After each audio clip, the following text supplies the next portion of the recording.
அகலகில்லேன் இறையுமென்னு அலர்மேல் மங்க உரமார்பா நிகரில் புகழாய் உலகம் மூன்னுடையாய் என்னை ஆழ்வானே நிகரில் அமரர் முனிக்கணங்கள் விரும்பும் திருவேங்கடத்தானே புகனொல் நில்லா அடியேன் உன் அடிக்கீழ் அமர்ந்து புகுந்தேனே. ஸ்ரீயப்பதியான சர்வேஸ்வரனாலே மயர்வர மதிநலம் அருளப்பெற்ற ஆழ்வார்களிலே தலைவர் சுவாமி நம்மாழ்வார். அவ்வாழ்வார் திருமலையப்பன் திருவேங்கடமுடையானிடத்தே சரணாகதி அனுஷ்டிக்கிறார். தாம் பண்ண சரணாகதியே இந்த பாசுரத்தாலே நமக்காக ஆழ்வார் கொடுத்துட்டு போயிருக்கார். அகலகில்லேன் இறையுமென்னு அலர்மேல் மங்கை உரைமார்பா. பத்மாவதி அலர்மேல் மங்கத் தாயார், அவளைத் தன் திருமார்பிலே கொண்டிருக்கும் திருவேங்கடவனே, உலகம் மூன்னுடையாய் உலகத்துக்கெல்லாம் அதிபதியான பகவானே, என்னை ஆழ்வானே, என்னையும் எப்போதும் ஈசனாக இருந்து ஆளக்கூடிய எம்பெருமானே, அகலகில்லே நிறையுமென்னு அலர்மேல் மங்க உரமார்பா நிகரில் புகழாய் உனக்கு சமமான புகழ் படைத்தவன் வேறாறு, உனக்கு சமமானவனும் இம்பில்லை மேம்பட்டவனும் இல்லை. நிகரில் புகழாய் உலகம் மூன்றுடையாய் என்னை ஆழ்வானே, நிகரில் அமரர் முனிக்கணங்கள் விருந்தும் திருவேங்கடத்தானே. தேவர்கள் ரிஷிகள் ஆகிய அனைவரும் போற்றும் எல்லாராலும் ஆசிரியிக்கப்படும் திருவேங்கடத்தானே, புகழ் ஒன்று இல்லா அடியேன், வேறு புகலிடமற்றவனான வேறு கதியே அற்ற நான் உன் திருவடித்தாமர்களை சரணமாகப் பற்றுகிறேன். புகழொன்னில்லா அடியேன் உன் அடிக்கீழ் தேவரீருடைய திருவடிக்கு கீழே அமர்ந்து புகுந்தேனே. திருவடிகளை கட்டியாக பற்றி கொண்டேன். எங்கோ திருவடிக்கு வெளியிலே கோவிலுக்கு வெளியில நின்றுண்டு உன்னை சேவிக்க அடியன் வரல, கோவிலுக்குள்ள நின்றுண்டும் சேவிக்க வரல, மகாமண்டபத்திலிருந்தும் சேவிக்க வரல, அர்த்த மண்டபத்திலிருந்தும் இல்லை.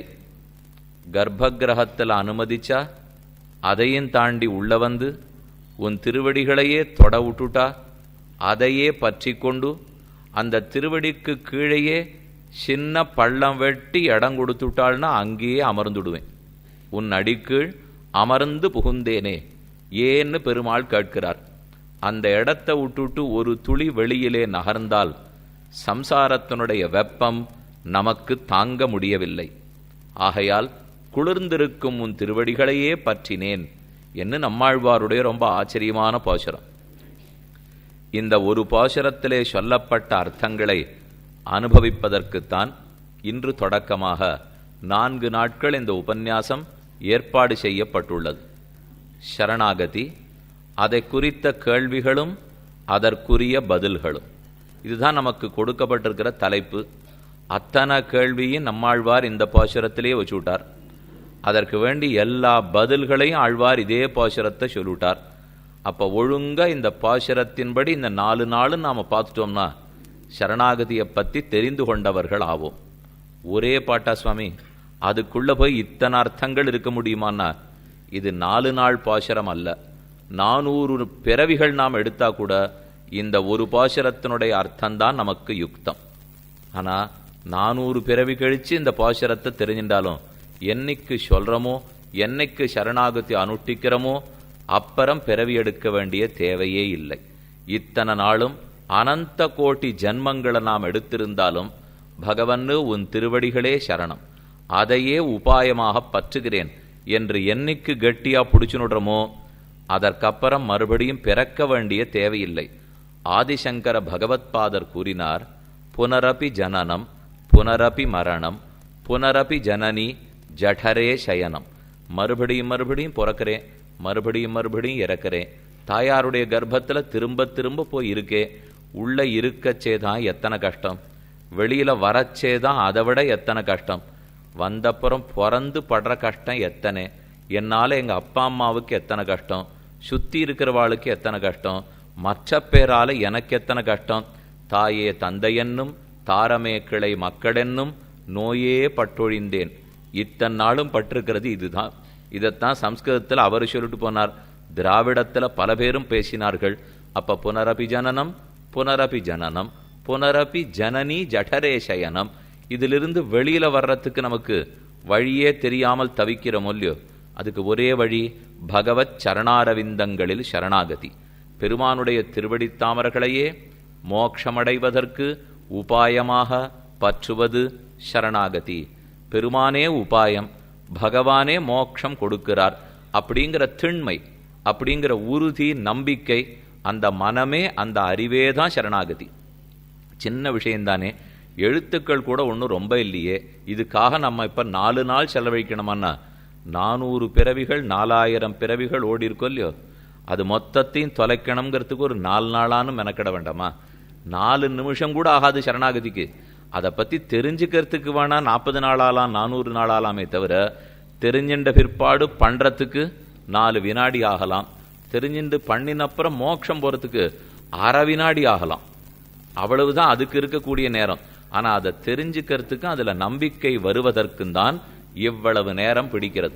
சாஸ்திரம் ரொம்ப அழகா சொல்லித்து, அதசோ பயங்கதோ பவதி யதாக்கியைவேஷ ஏதஸ்மின் அதிருஷ்யேன் ஆத்மே நிருக்தே நிலையனே பயம் பிரதிஷ்டாம் விந்ததே. அதசோ பயங்கதோ பவதி யதாக்கியைவேஷ ஏதஸ்மின் உதரமந்தரங் குருதே அத தஸ்ய பயம் பவதி தத்வேவ பயம் விதுஷோ மன்வானஸ்ய ததப்பேஷ ஸ்லோகோ பவதி. இது உபனிஷத் வாக்கியம். எது பிரம்மம், பிரம்மத்தை நாம் எப்படி கிட்ட வேண்டும், அதோட எவ்வளவு நெருக்கமா நாம் இருக்கணும்னு தைத்திரிய உபனிஷத்து சொல்றது. பகவானுக்கு கிட்டக்க போக அவன் திருவடி வட்டத்திலேயே நாம் இருந்தோம்னால் பயமே வராதாம். சம்சாரத்தில் பயமின்றி இருக்கிறதுக்கு அவன் திருவடிகளுக்கு கிட்டக்க இரு, தள்ளி போக பயம் வந்துடும். அப்படி என் தாப்பனார் வேடிக்கையா சொல்லுவார், வாசலோட சந்நிதி தெருவில் எல்லாரும் நாம கொடுத்துன்னு இருந்தோம், அது வரைக்கும் பயமில்லாத வாழ்ந்துருந்தோம். ஒருத்தர் ஒரு திவதேசில் இருந்தா 4 மாட வீதி இருக்கும், பெருமாள் சந்நிதிக்கு எழுத்த மாதிரி சந்நிதி தெரு இருக்கும், சின்ன குடிசை இருக்கும், வாழ்ந்துருந்தோம். நகரத்துக்கு குடிபெயர்ந்தோம். 1 மாடி ஏறித்து, 2ஆம் மாடி ஏறித்து, 3ஆம் மாடி ஏறித்து, 30ஆம் மாடி ஏறித்து, மாடி ஏற ஏற பயமும் ஏறித்துன்னு சொல்லுவார். நாம கீழே இருக்கிற பயம் இல்லாம இருந்தோம். என்ன சட்டுன்னு வெளியில போன உடனே பெருமாள் திருவடி. ஆனா எப்ப தள்ளி போக ஆரம்பிச்சிட்டோமோ அதசோ பயங்கதோ பவதி யதாக்கியைவேஷ ஏதஸ்மின் உதரமந்தரங் குருதே அதசஸ்ய பயம் பவதி. இந்த உபனிஷத் வாக்கியத்துக்கு தகுந்தா போலே நம்மாழ்வாரே இந்த பாசுரத்தில் எப்படி பாடியிருக்காருன்னா, உன் அடிக்கீழ் அமர்ந்து புகுந்தேனேன்னு முடிஞ்சு சொல்லியும். இது 6ஆம் 10, 10ஆம் திருவாய்மொழி 10வது பாசுரம். நம்மாழ்வாருடைய திருவாய்மொழி 10 பத்துக்கள். அதுல இது 6ஆம் 10. கடைசி பதிகத்துல பாடுறார், உன் அடிக்கீழ் அமர்ந்து புகுந்தேனே. இதுக்கப்புறம் ஒரே ஒரு பாட்டு அந்த திருவாய்மொழியில் இருக்கு, அடிக்கீழ் அமர்ந்து புகுந்து அடியீர் வாழ்மின் என்னென் அருள் கொடுக்கும் படிக்கேழில்லா பெருமானை படனக்குருகூர் சடகோபன் முடிப்பான் சொன்ன வாயிரத்து திருவேங்கடத்து கிவபத்தும் பிடித்தார் வீத்திருந்து பெரியவானுள் நிலாவுவரே. இந்த திருவேங்கடவன் திருவடிகளை யார் பற்றினாலும் அவன் இனி இங்கு பிறக்கப் போவதில்லை. பெரியவானான பரம வியோமம் வைகுந்தத்திலேயே ஆனந்தமாக நிம்மதியா வாழ்கிறான். நம்மாழ்வார் அதுக்கு பலத்தையும் சொல்லி முடிச்சுட்டார். இந்த 10 பாசுரம் முடிஞ்சது. அடுத்து 7ஆம் 10 பிறந்தது. உள்நிலாவிய ஐவரால் குமை தீர்த்தி என்னையுன் பாதபங்கயம் நன்னிலா வகையே நலிவான் இன்னம் எண்ணுகின்றாய். இந்திரியங்கள் ரொம்ப சிரமப்படுத்துறது, என்னால் இந்த லோகத்தில் இருக்கிறத தாங்கவே முடியல. இது 7ஆம் 10 முதல் திருவாய்மொழி. சுவாமி இப்பதானே சரணாகதி முடிச்சார், அதோ பெரியவானுள் நிலாவுவரேன்னு சொன்னாரே, அங்க போகலையான்னா அவ்வளவு சுலபத்தில் அங்க போயிடுறாரா? ஆழ்வாருக்கே நாள் கழிச்சு தான் கிடைச்சிருக்கு. அப்படின்னா அவ்வளவு சுலபத்தில் நாம போட போறது இல்லை. ஏன்னா முதல்ல உங்களுக்கு இருக்கிற பயத்தை, அடியனுக்கு இருக்கிற பயத்தையும் போக்கிக்கணும் இல்லையோ. இவர் ஏதோ 4 நாள் கேட்டு முடிச்சுட்டா 4 வினாடி சரணாகதின்னு சொன்னார், 4 வினாடியில பண்ணா 1/2 வினாடியில மோட்சம்னு சொன்னார். நாளைக்கு வரலாமா இல்லையான்னு பார்த்துப்போம் அப்படின்னு இங்க இருக்கிறவா இங்கயான்னு நினைச்சுட்டாள்னா இல்லை, ஆழ்வாரே அப்புறம் சிரமப்பட்டு தான் மோட்சத்துக்கு போயிருக்கார். அவரை ஆழ்வார பகவான் வச்சத்துக்கு வேற ஏதோ காரணம். நம்மாட்டம் ஆழ்வார பெருமாள் இங்க வைக்கலே, அவரை வச்சு பாசுரம் பாடி நமக்கு நல்லது பண்ணணும்னு பெருமாளுக்கு ஆசை. அதுக்காக மோட்சம் கொடுக்காத வைத்தாரே தவிர அவருக்கு என்ன ஆசையில குறைவா பெருமான் அடையணுங்கிற துடிப்புல குறைவா? நமக்கு துடிப்புல குறைவு இருக்கு, ஆர்வத்துல குறைவு இருக்கு, நாம் இன்னும் வாழ்ந்துட்டு இருக்கோம். அவருக்கு ஒன்றும் ஆர்வத்துல குறைவில்லை, ஈடுபாடு நிறைய இருக்கு. ஆனா நமக்கு உபதேசம் பண்றதுக்கு ஒருத்தரை வைக்கணும் இல்லையோ, அதுக்குத்தான் பகவான் வைத்தான். 7ஆம் பத்து முதல் திருவாய்மொழி. மறுபடியும் இந்திரியங்களை நினைச்சு ரொம்ப பயப்பட்டார். அதுக்கு அடுத்த திருவாய்மொழி ரொம்ப பிரசித்தமான 10 பாசுரங்கள் திருவரங்கத்தெம்மானுக்காக பாடப்பட்டவை. 7ஆம் பத்து 2ஆம் திருவாய்மொழி தான். கங்குலும் பகலும் கண்துயிலறியாள், கண்ணநீர் கைகளால் இறைக்கும், சங்கு சக்கரங்களென்னு கைகூப்பும், தாமரை கண்ணன்னே தளரும், எங்கனே தரிக்கேன் உண்ணவிட்டென்னும், இருநிலம் கைதொழாவிருக்கும், செங்கையல் பாய் நீர் திருவரங்கத்தாய். ரொம்ப ஆச்சரியமான பாசுரம். எல்லாரும் ஸ்ரீரங்கம் சேவிச்சிருப்போம். அந்த பெருமாளை பண்ணி பண்ணி அனுபவிச்சு நம்மாழ்வார் பாடிட்டு இருக்கார். நம்மாழ்வார் பாடுறாருன்னா இது அவர் இல்லை, நாயிகா பாவ பாசுரம். ஆழ்வார் சரணாகதி அனுஷ்டிக்கும் போது ஆணாக தானாக சரணாகதி அனுஷ்டித்தார். இப்ப அந்த பாவனையெல்லாம் போயிடுத்து. இப்ப பெண் பாவனை வந்துடுத்து, கிடைக்கலையோ இல்லையோ. அதனால தாங்க மாட்டாம ஆற்றாமை, பக்தி பாரவசியத்தாலே தன்னிலை போயிற்று, ஆண் தன்மை போயிடுத்து, பெண் தன்மையை ஏறிட்டு கொண்டார். அதோட பெண்ணுன்னா பெண் இல்லை, பெண்ணோட தாயார் பராங்குஷ நாயகின்னு பெண்ணு நாயகிக்கு பேர். நாயகியினுடைய திருத்தாயாராகவும் பாடுவார், நாயகியினுடைய தோழியாகவும் பாடுவார். ஆழ்வார்கள் எப்பவும் 3 விதத்துல நாயிகாபாவம் பாடுவா. மகள் பாசுரம், தாய்ப்பாசுரம், தோழி பாசுரம். இப்ப சொல்லிட்டு இருக்கிற ஸ்ரீரங்கத்து பாசுரம் தாயார் பாசுரம். பொண்ணு படுற கஷ்டத்தை பார்த்து அம்மாவுக்கு பொறுக்கலை. இந்த பெருமாள் தான் இத்தனை பாடும் படுத்துறார், அவன் நன்னா புரிஞ்சுனுட்டா. அவர் மட்டும் அனுகிரகம் பண்ணியிருந்தா இந்த பொண்ணு ஒழுங்கா இருப்பாள்னு தெரிஞ்சு போச்சு. பெண்ணை நேரம் எடுத்துன்னு போய் பெருமானுக்கு முன்னாடி இட்டாள். அவளோ மயக்கமா இருக்கா, பேச தெரியலே, வாய் பேசலே, கைகால் அசையலே. இப்படி போய் ஒரு பொண்ணை ஒரு பக்தியை ஆக்கி வச்சிருக்கே, இது உனக்கு நன்னா இருக்கா? இவ்வளவுதான் அந்த 10 பாட்டுல அந்த தாயார் கேட்கறது.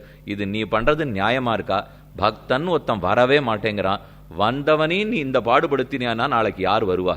இதுதான் கேட்கணும்னு ஆழ்வாருக்கு ஆசை. கொண்டு போய் திருமணத் தூண்களுக்கு நடுவில் இட்டாள். ரங்கநாதனுக்கு முன்னாடி 2 தூண்கள் இருக்கும் இல்லையோ, அந்த தூண்களுக்கு நடுவுல நம்மாழ்வார் பராங்குஷ நாயகியை கொண்டு போய் சேர்த்து, இவளை பத்தி நீ என்ன நினைச்சுட்டு இருக்கே, நீதான் வியாதியை கொடுத்திருக்கிறாய், வியாதியை போக்க வேண்டியதும் உன் கடமை என்று தாயார் சொல்லிட்டு இருக்கா. அதுல இது ஒரு பாசுரம். என் திருமகள் சேர் மார்வனே என்னும், என்னுடைய ஆவியே என்னும், நின் திருவையித்தால் இடந்து நீ கொண்ட நிலமகள் கேள்வனே என்னும், அன்னுருவேழும் தழுவினி கொண்ட ஆய்மகள் அன்பனே என்னும், தென் திருவரங்கம் கோயில் கொண்டாய். பாட்டிலே தென் திருவரங்கம் கோயில் கொண்டாய்னு வர்றது. இது 7ஆம் பத்து 2ஆம் திருவாய்மொழியில் இருக்கிற பாசுரம். தென் திருவரங்கம்னா எல்லாருமே அப்படிதான் வழக்கமா சொல்லுவா. ஸ்ரீரங்கம் தெற்கே இருக்கோ இல்லையோ, அதனால தென் திருவரங்கம்னு ஆழ்வார் பாடிவிட்டார். ஆனா நமக்கு என்ன சந்தேகம்னா, ஆழ்வார் இருக்கிறது ஆழ்வார் திருநகரியில். ஆழ்வார் திருநகரிக்கு ஸ்ரீரங்கம் வடக்கே இருக்கா தெற்கே இருக்கா? தெற்கே இருக்காப்புல தெரியலையே. அப்ப ஆழ்வார் பாசுரத்தில் ஏதானும் சொற்குற்றம் இருக்கா, பொருட்குற்றம் இருக்கா? சென்னப்பட்டினத்திலேருந்து பாடுறவா தென் திருவரங்கம்னு பாடலாம், தில்லியிலேருந்து பாடுறவா தென் திருவரங்கம்னு பாடலாம். ஆனா தெற்க இருக்கிற ஆழ்வார் திருநகர்லேருந்து எப்படி சுவாமி தென் திருவரங்கம்னு பாடுறது? அப்ப பாட்டு எப்படி இருந்திருக்கணும்? வட திருவரங்கம் கோயில் கொண்டானே இன்னுதானே பாட்டு இருக்கணும். ஆனா தென் திருவரங்கம்னு பாசுரம் இருக்கேன்னு விசாரம். அதுக்கு ரொம்ப அழகா சமாதானம் சொன்னார். ஆழ்வார் பிறந்து வளர்ந்து இருந்தது எல்லாமே ஆழ்வார் திருநகரி தான். ஆனா 6ஆம் பத்து கடைசியிலே திருவேங்கடவனிடத்துல சரணாகதி பண்ணிவிட்டார். பண்ணும்போது பாட்டுல என்ன சொல்றார்? உந்து அடிகீழ் அமர்ந்து புகுந்தேனே, வெளிமண்டபத்தில் இல்லை உள்மண்டபத்தில் இல்லை, உன் திருவடிக்கு கீழே ஒரு அங்குலம் அசையாமல் அங்கேயே இருக்கணும் விட்டார். இன்னும் 7ஆம் பத்து 2ஆம் திருவாய்மொழி வரைக்கும் அங்கேருந்து நகரலையாம், அங்கேயே இருக்கார். அப்ப திருவடங்கத்திலேருந்து திருவேங்கடத்திலேருந்து பாசுரம் பாடினா என்னன்னு சொல்லணும்? தென் திருவரங்கம் தானே சொல்லணும். ஆழ்வார் திருநகரிலேருந்து சொன்னா வட திருவரங்கம் சொல்லலாம். இவர் தான் திருவேங்கடவன் திருவடிகள்ல சரணாகதி அனுஷ்டிச்சுட்டு 10 பாட்டு முடிஞ்சு போய் அடுத்த 10 பாட்டு வந்துடுத்து. இது வரைக்கும் திருவடியை விட்டு அசையறதுக்கு அவருக்கு மனசு வரல. அப்ப சரணாகத்தின்னு சொன்னாலே பெருமான் திருவடிகள் நிழல் என்று இருப்பதுதான் சரணாகதி. அடி என்ன 4 நாளைக்கு வேற என்னென்ன சொன்னாலும் அது புரியட்டும் புரியாத போகட்டும், அதை பத்தி நீங்க யாரும் இப்ப கவலைப்பட வேண்டாம். அடியேனும் படுறதா இல்லை. ஏன்னா அடியேனுக்கும் புரிஞ்சிருக்கிறது சுமாராத்தான், தெரிஞ்சது வரைக்கும் என்னங்கிறத எடுத்து சொல்றேன். ஆனா ஒண்ணு நிச்சயம், அடிக்கீழ் அமர்ந்து புகுந்தேனே. இந்த திருவடி ஒண்ணுதான் நமக்கு நிழல். இந்த நிழலை விட்டுட்டு வெளியில போயிட்டோம், வெயில். அந்த வெயில் நமக்கு தாங்காது. எப்ப என்ன வெயில் அடிக்கும், சம்சாரத்துல எந்த துன்பம் வரும்னு நமக்கு தெரியாது. ஆனா திருவடி நிழலை விட்டு மாறாம இருந்துட்டோம்னால் ஏன் இந்த 10 பாசுரங்களுமே ஓரொரு பாட்டும் திருவடியை பற்றி தான் பிரஸ்தாவம். சரணாகத்தின்னு சொன்னாலே அடிகளை விடுவது கூடாது. திருவடிகளில் தான் எப்போதும் சரணாகதி. எங்கேயான்னு நீங்கள் கேள்விப்பட்டிருக்கீங்களா? பெருமானே உன்னுடைய தோள்களை பற்றி சரணாகதி அனுஷ்டித்தேன், இதோ உன்னுடைய கண்களை பற்றி சரணாகதி அனுஷ்டித்தேன், உன்னுடைய அழகான கையை பிடிச்சிட்டு சரணாகதி பண்ணுறேன். நண்பன் தான் கையை பிடிச்சிப்பார், அடிமை காலில் தான் விழணும். நாமாரும் பெருமானுக்கு நண்பர்கள் அல்லர்கள், ஒத்தொத்தனும் பெருமானுடைய அடிமை. அப்போ திருவடியைத்தானே பற்றிக்கணும். சரணாகத்தின்னு சொன்னால் திருவடி பிரஸ்தாவம் முக்கியம். அதனால தான் நம்மாழ்வார் சரணாகதி பண்ணுறதுக்காக முன்னுரை வைக்கிறார். 9 பாசுரங்கள், 6ஆம் பத்து 10ஆம் திருவாய்மொழி 10வது பாசுரம்னு தான் இது சொன்னேன். இதுக்கு முன்னாடி 9 பாசுரங்கள் இருக்கணும் இல்லையோ? ஒரு 2-3 பாசுரம் மட்டும் சொல்கிறேன். ஒன்னொன்னுலையும் எப்படி திருவடியை சொல்கிறாருன்னு பாருங்கோ. உலகமுண்ட பெருவாயா உலப்பில் கீர்த்தி அம்மானே, நிலவும் சுடர் சூடு ஒளிமூர்த்தி நெடியாய் அடியேன் ஆருயிரே, திலதமுலகுக்காய் நின்ன திருவேங்கடத் தெம்பெருமானே, குலதொலொடியேன் உனபாதம் கூடுமாறு கூறாயே. உன் திருவடித்தாமர்களோட என்னைக்கு கூடுவேனோ அதுக்கு ஒரு நாள் நீ தான் குறிச்சு கொடுக்கணுங்கிறார். உனபாதம் கூடுமாறு கூறாயே. அடுத்த பாட்டு, கூறாய் நீராய் நிலனாகி கொடுவல்ல சுரர் கொலவெல்லாம் சீராவெறியின் திருநேமி வளவா தெய்வக் கோமானே, சேரார் சுனைத்தாமரை செந்தி மலரும் திருவேங்கடத்தானே, ஆறாவன்பில் அடியேன் உன் அடிசேர் வண்ணம் அருளாயே. பாட்டுத்தோறும் ஒரே விஷயம் வருது பத்தியலா, உன் திருவடியை சேரனோ உன் அடிசேர் வண்ணமருளாயே. அடுத்த பாட்டு, வண்ணமருள்கொள் அணிமேக வண்ணா மாயவம்மானே, எண்ணம் புகுந்து தித்திக்கு மமுதே இமையோர் அதிபதியே, தென்னலருவி மணிபன் முத்தலைக்கும் திருவேங்கடத்தானே, அண்ணலே உன் அடிசேர அடியேற்கு ஆவாவென்னாயே. உன் திருவடிகளை சேரனா அதுக்கு எப்போது நீ நாள் குறிச்சு கொடுக்க போறே. ஆவாவென்னா துலகத்தை அலைக்கும் அசுரர் வாணாள் மேல், தீவாய் வாழி மலபொழிந்த சிலையா திருமாமகள் கேள்வா தேவா, சுரர்கள் முனிக்கணங்கள் விரும்பும் திருவேங்கடத்தானே, பூவார்கழல்கள் உனபாதம் பொருந்துமாறு புனராயே. மறுபடியும் உன்னுடைய திருவடித்தாமர்களை நான் பொருந்த வேண்டும். புனராய் நின்ன மரமேள் அன்னைத உருவில் வளவாவோ, புனரை நின்ன மரமிரண்டின் நடுவே போன முதல்வாவோ, திணறார் மேகமெனக் கருளி சேரும் திருவேங்கடத்தானே, திணறார் சார்ங்கத்து உனபாதம் சேர்வதடியேன் என்னாளே. விடாம 9 பாட்டிலையும் திருவடியப்போ திருவடியப்போ எப்ப கிடைக்கும் எப்ப கிடைக்கும், என்னாளே நாம் மண்ணளந்த இணைத்தாமர்கள் காண்பதற்கென்னு, என்னாள் என்னென் நிமையோர்களேத்தி இறைஞ்சி இனமினமாய், மெய்நாமனத்தால் வழிபாடு செய்யும் திருவேங்கடத்தானே, மெய்நாள் எய்தி அண்ணாள் உன் அடிக்கண் அடியேன் மேவுவதே. அது என்ன ஒரு பாட்டில் விட்டுட மாட்டாரா? விடாம பாட்டுத்தோறு அந்த திருவடியை சொல்றாருன்னா அது ஒண்ணுதான் சரணாகதிக்கு தேவையே. திருவடியை பிடிச்சு நுட்டோம்னா இணைத்தாமரை அடிகள், 2 தாமரை மலர்ந்தார் போல இருக்கும் திருவடி, சித்தஞ்சிறுகாலே வந்து உன்னை சேவித்து உன் பொற்றாமரை அடியே போற்றும் பொருள்களாய், உன்னுடைய பொன் போன்ற தாமரை போன்ற திருவடிகளை பற்ற வேணும். ஆண்டாள் பாசல் திருப்பாவ தொடக்கமே பாருங்க. வையத்து வாழ்வீர்கள் நாமுன்னம் பாவைக்கு செய்யும் கிரிசகள் கேளீரோ, பார்க்கடருள் பையத்து என்ன பரமன் அடிபாடி நெய்யுண்ணோம் பாலுண்ணோம் நாட்காலே நீராடி. திவ்ய பிரபந்தம் திருப்பாவை தொடங்கிறதே பரமனடிபாடின்னு ஆரம்பிக்கிறது. முடியறச்சே உன் பொற்றாமரையடியே போற்றும் பொருள்களாய். பாட்டு முடிஞ்சு போச்சு. திருவடியில தான் தொடக்கம், திருவடியிலேயே முடிச்சுட்டா. நாகணமிஷ நம்பிரான் சரணே சரணென்னு நாடொரும் ஏக சிந்தையனாய். நாகணமிஷ நம்பிரான் பகவான், அவனுடைய திருவடித்தாமர்களே சரணம். மற்றொரு இடத்துல பாசுரம். ஆக எங்க வேணா பாருங்கோ, இது ரொம்ப முக்கியமான பிரமாணம். பிதரம் மாதரம் தாரான் புத்திரான் பந்தூன் சகீன் குருன் ரத்னானி தனதான்யானி க்ஷேத்ராணி ச கிருஹாணி ச சர்வதர்மாஞ்ச சந்தியஜ்ய சர்வகாமாஞ்ச சாட்சரான் லோகவிக்ராந்த சரணௌ சரணந்தே அவ்ரஜம் விபோ. இதோ உலகமடந்த பெருமானே உன் திருவடிகளை கெட்டியாக பிடித்தேன். இது சம்ஸ்கிருதம். அப்படியே திருமங்கியாழ்வார் தமிழ் படுத்தினார். உலகமளந்த பொன்னடியே அடைந்துந்தேன் அணிபொழில் திருவரங்க தம்மானே. உலகத்தை அளந்த திருவடிகளையே பற்றினேன். நமக்கு தோணும், அது என்ன சுவாமி இந்த திருவடியில இவ்வளவு ஆசையா இவளுக்கு? இது இத்தனைக்கும் மூல பிரமாணம் எங்க தெரியுமோ இருக்கும்? சரணௌ சரணம் பிரபத்தியே. துவய மகாமந்திரத்தில் ஸ்ரீமன் நாராயணனுடைய திருவடிகளை உபாயமாக பற்றினேன் இருக்கொல்லையோ, அது ஒண்ணுதான் விஷ்ணு போதம். நம்ம இக்கரையிலிருந்து அக்கறையாகிற வைகுந்தத்துக்கு கொண்டு போய் சேர்ப்பதே பெருமானுடைய 2 திருவடி தாமர்கள். ஆகையால் திரும்பவும் சொல்றேன், எத்தனை நாழி உபன்யாசம் நடந்தாலும் எத்தனை பாசுரத்தை கேட்டாலும் மனசுல ஒன்று உறுதியா வச்சுப்போம். சரணாகதின்னு சொன்னால் சரணத்திலே சரணாகதி. பெருமானுடைய 2 திருவடி தாமரைகளே உபாயம். இது தவிர நமக்கு பத்தொரு புகழ் இல்லை, இது தவிர மற்றொரு உபாயமும் இல்லை, இதில் நான் செய்வது ஏதும் இல்லை. இந்த திருவடி தான் என்னை ஜாகிரதையா கொண்டு போய் பரமபதத்தளவுக்கு சேர்க்க வேணும். இந்த நம்பிக்கை, இந்த உறுதி சரணாகதி. ஆனா அதுக்குள்ள எத்தனை கேள்விகள் வந்துடுத்து. இது ரொம்ப சுலபமாகத்தானே இருக்கு சுவாமி, நீர் இத்தனை நாளி சொன்னது ரொம்ப நன்னா இருக்கே, இனிமேலும் அப்படியே இருக்குமான்னா அதாடி எனக்கு தெரியாது.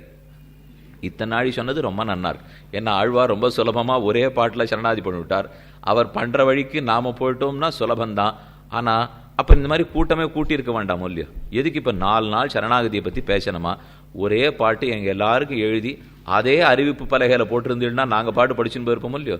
வேற வம்பே இல்லாமல் விடாம திரும்ப திரும்ப உன் அடிக்கீழ் அமர்ந்து புகுந்தேனே, உன் அடிக்கீழ் அமர்ந்து புகுந்தேனே போராதான்னா போரும். சத்தியமான வார்த்தை போரும்.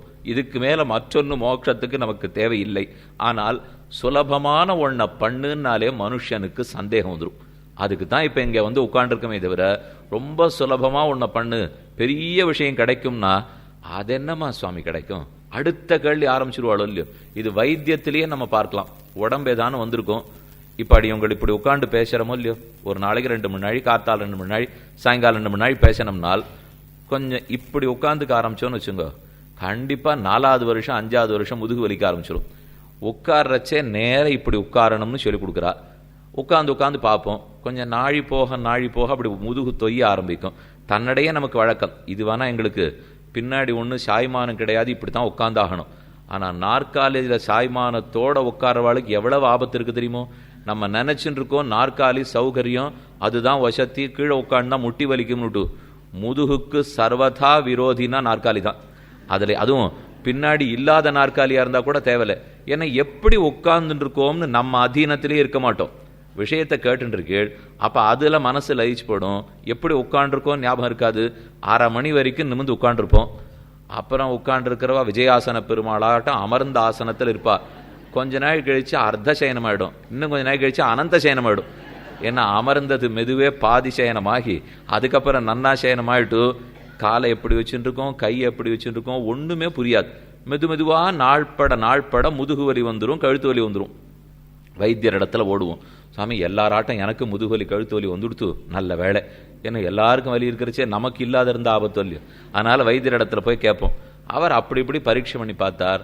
உமக்கு ஒண்ணுமே இல்லையே, எல்லாம் ஒழுங்காத்தானே இருக்கீர், அப்ப மருந்தே எனக்கு கிடையாதானா? மருந்தெல்லாம் இதை சரிப்படுத்தாது, நீர் கொஞ்சம் உட்கார்ந்து காட்டும். உட்கார்ந்து காட்டினேன், தப்பா உட்கார்றீர். உட்காரும் போது நேரம் இப்படி உட்கார வேண்டாமா? தோள்களும் நேரம் இருக்கணும். தலையோட பின்பக்கம், கழுத்து, முதுகு தண்டு, இந்த 3 ஒரு நேர்கோட்டில் இருந்தா நீர் 5 மணி நாள் உட்கார்ந்தாலும் ஒன்றாகாது. தைரியமா உட்காரும். உட்காரும் போதே தொஞ்சு போய் உட்காரக்கூடாது, நிமிர்ந்து உட்காந்துங்கோ. நாற்காலியில கையை வச்சுன்னு அதுல சாஞ்சிக்காதீங்கோ. மேசையில வச்சு எழுதுறீங்கன்னா மேசைக்கு வெளியிலேருந்து போகாதீங்கோ. மேசைக்கு உள்ள நாற்காலி போடணும். இந்த நெஞ்சு போய் மேசை விளிம்புல ஒட்டின்னு இருக்கணும். அப்படி எழுதுங்கோ, ஒன்றும் உங்களுக்கு உடம்புக்கு வராது. நம்ம இவரை வைத்தியர்னே ஒத்துக்க மாட்டோம். ஏன்னா இவர் என்ன சுவாமி ஒண்ணுமே இல்லாத என்னமோ சொல்றாரு இவர். நான் ஒரு 100 ரூபாய் 200 ரூபாய் 500 ரூபாய்க்கு மருந்து எழுதுவார்னு போனா என்னமோ ரொம்ப சுலபமா ஒண்ணு சொல்றாரு. சுலபமா சொன்னாலே நம்பவே மாட்டோம். ஆனா உண்மை அதுதான்.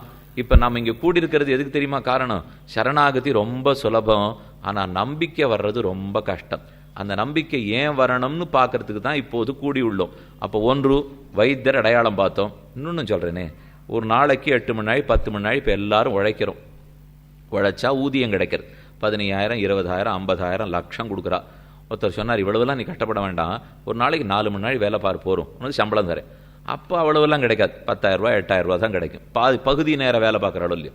4 மணி நேரம் 3 மணி நேரம் வேலை பார்த்தா அவ்வளவுதான் கிடைக்கும். இன்னொருத்தர் சொன்னார், அதுவும் வேண்டாம், நீ ஒரு நாள் முழுக்க சும்மாரு, மாசம் முழுக்க சும்மாரு. 1ஆம் தேதி ஆனா உம்ம கையில ஒரு பொட்டி கொடுப்பேன். அந்த பொட்டி அந்த மூலையில தோட்டத்துல ஒருத்தன் மறைவிடத்துல நின்று இருப்பான். அவங்கிட்ட கொண்டு போய் கொடுத்துட்டு வாரும், உமக்கு 1 லட்சம் ரூபாய் சம்பளம். இப்படின்னு சொன்ன உடனே எனக்கு சந்தேகம் பிடிச்சுடும். ஓஹோ, இவர் ஏதோ தப்பு காரியத்துல நம்மளை ஈடுபடுத்துறார். வெறுமைக்கான 1 மாசம் முழுக்க சும்மா உட்காந்துருக்கணுமா? மூலையில இருக்கிறவங்கிட்ட பொட்டியை கொண்டு போய் கொடுத்தா 1 லட்சம் ரூபாய் கொடுக்கறாமே, இது நம்மால நம்பவே முடியாது, வேண்டவே வேண்டான்னுடுவோம். இந்த சரணாகதி அதே போலத்தான். கஷ்டப்பட வேண்டிய தேவையே இல்லை. 4 வினாடி வேலை, போக போற இடம் வைகுந்தம். எங்கேயா நம்பிக்கை வருங்கிறேன்? நிச்சயமா வராது. என்ன கிடைக்கிறது ஏதோ பக்கத்தூரு பங்களா வாசன்னா கூட ஒத்துணுடுவோம். சரி, யாரோ ஒருத்தர் எங்கிட்ட ஆசையோட கொடுக்குறாரு போல் இருக்குன்னு. வைகுந்தமே கிடைக்கும்னு சொல்லிட்டு எந்த வைகுந்தத்துக்கு பிரம்மாவும் ருத்தனனும் ரிஷிகளும் தேவர்களும் கிட்டுமா என்று பார்க்கக்கூட இயலாமல் துன்பப்பட்டு இருக்காளோ அந்த வைகுந்தத்தை திருவடிகளே சரணம்னு சொன்ன ஒரே காரணத்துக்காக அடுத்த நிமிஷம் பெருமாள் அர்ச்சிராதி மார்க்கத்தை தாண்டி 12 லோகத்தை தாண்டி என்னை கொண்டு போய் இப்படி நம்மாழ்வார், இப்படி திருமங்கியாழ்வார், இப்படி ராமானுஷர், இப்படி தேசிகன், இப்படி மணாளவனிகள் இவர்களுக்கு நடுவில் இந்த பெருமாள் என்னை கொண்டு போய் உட்காந்து வச்சிட போறாருனா நான் இருந்த இடம் என்ன, போய் சேர போற இடம் என்ன, அதுக்கு நான் பண்ணிருக்கிறது என்ன, இதை நினைக்க நினைக்க நம்பிக்கை இன்மை தான் வரும்.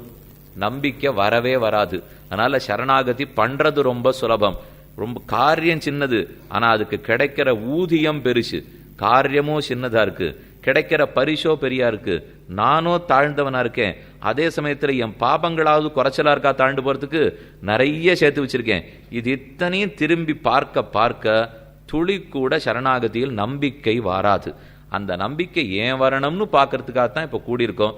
நம்பிக்கைங்கிறது மனசளவுல வர வேண்டியது, சரணாகதியே மனதளவு வியாபாரம்.